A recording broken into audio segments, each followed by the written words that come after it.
Media के जो यहाँ खड़े हैं बेचारे मजबूर हैं। सारी मीडिया या अडानी जी की है या अंबानी जी की है।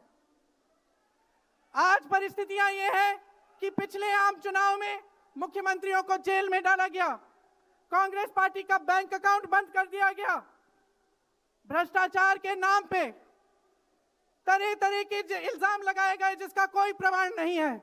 ईडी भेजी, इनकम टैक्स भेजा, सीबीआई भेजी, और जैसे जैसे जिनका दिल कमजोर था, जो सह नहीं पाए, वो उनकी पार्टी में शामिल हो गए, वैसे वैसे इनकी वॉशिंग मशीन उनको धोकर उनको पाक बनाती रही।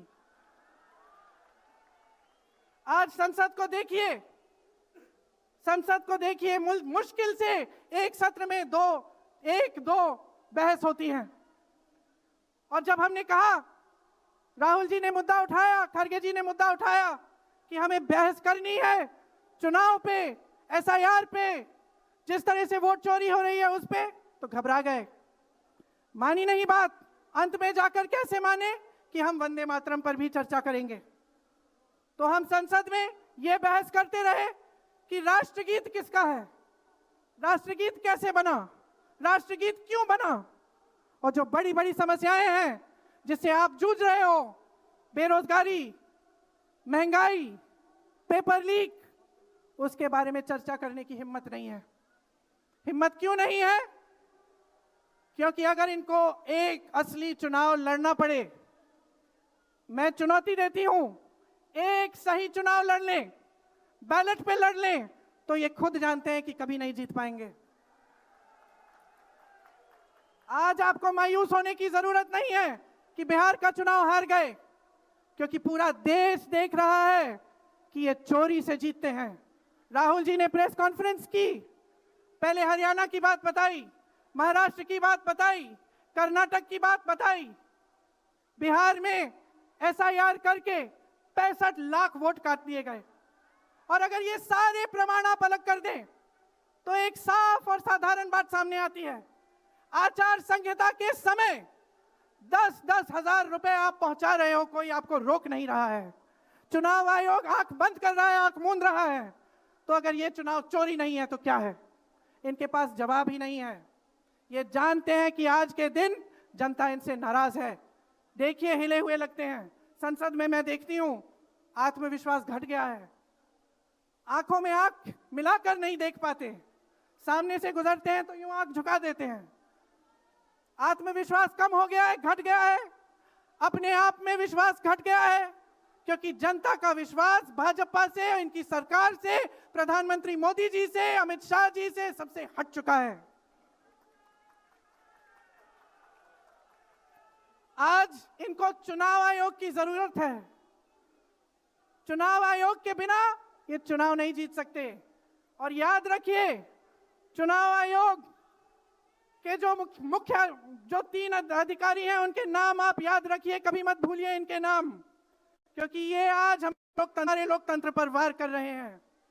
इतिहास में कभी ऐसा नहीं हुआ कि पूरा विपक्ष कह रहा है कि हमें विश्वास नहीं है चुनाव आयोग में, इन चुनाव में हमारा विश्वास नहीं है, ये चुनाव ठीक ढंग से नहीं किए जा रहे हैं।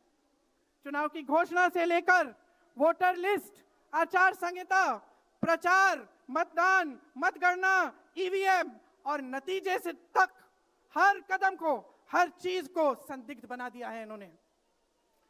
इनके साथ साथ सारी संस्थाएं इनके सामने झुक गई हैं, सरकार के सामने झुक गई हैं, इनको झुकाया गया है। राहुल गांधी जी ने बिहार चुनाव में लंबी यात्रा की एसआईआर के खिलाफ। क्यों की? क्योंकि एसआईआर में ये वोट काटकर चुनाव का नतीजा अपने पक्ष में करना चाह रहे थे।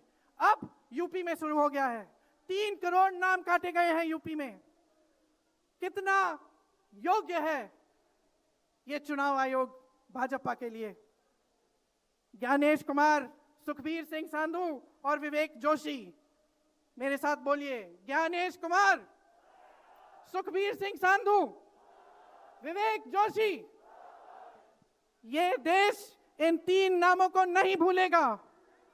ये चाहे कितने भी बड़े ये कितने भी इंतजाम कर लें इन लोगों को बचाने के लिए, एक दिन इन्हें इस देश को जवाब देना पड़ेगा कि किस तरह से इन्होंने हमारे वोटों का अधिकार हमसे छीनने की कोशिश की, किस तरह से इन्होंने साजिश रची। हर मोर्चे पर यह सरकार विफल है, हर मोर्चे पर।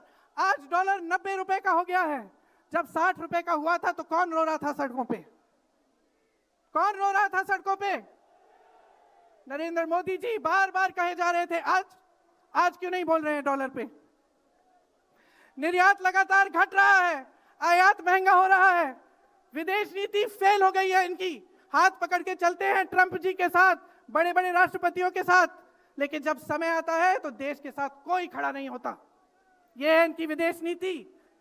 और इनकी नीति कि देश की सारी संपत्ति अपने दो चेलों को, अडानी जी और अंबानी जी को पकड़ा देते हैं।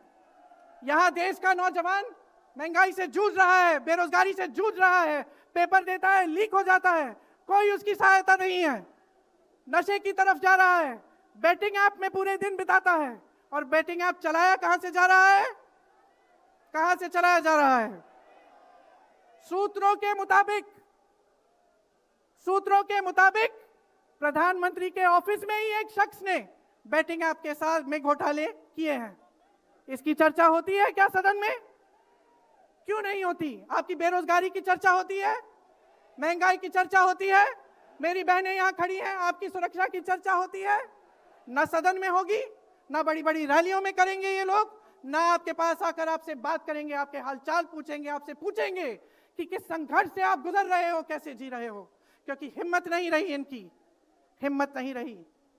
जो था, जो बना था, जो 75 सालों से सबने संघर्ष करके बनाया था, वो सब तमाम बिगाड़ रखा है। तो मैं यहां लंबी बात नहीं करना चाहती, आपसे सिर्फ ये कहना चाहती हूं कि आपका ध्यान भटकाने के लिए रोज रोज ये कोई नया मुद्दा निकालते हैं। आप खुद देख रहे हैं, आप अपना ध्यान केंद्रित करिए। ये वोट का अधिकार आपका सबसे बड़ा अधिकार है। इन्होंने सब कुछ खत्म कर दिया है, लेकिन सच्चाई आप देख रहे हैं, सच्चाई आप आज समझने लगे हैं। और वो सच्चाई आपकी सच्चाई है, आप जीते हैं उसे। ये आपका अधिकार है जो आस्ते आस्ते आपसे लिया जा रहा है। हमारी एक लंबी लड़ाई है, भारत माता की आत्मा की रक्षा की लड़ाई है।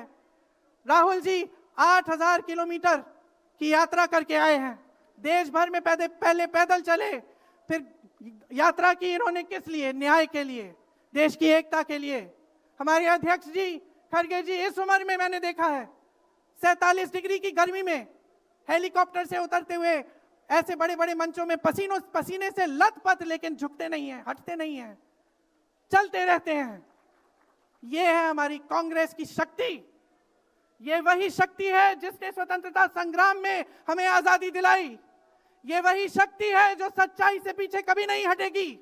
ये वही शक्ति है जो आप सबको यहां लाई है। आज आपको ये संघर्ष की शक्ति दी है कि इस माहौल में इस समय आप खड़े रहे अपनी पार्टी के साथ। ये देश की महान जनता है और हम अपना दायित्व समझते हैं, अपना धर्म समझते हैं कि हम आपके वोट की रक्षा करें, संविधान की रक्षा करें और आपके अधिकारों को मजबूत करें।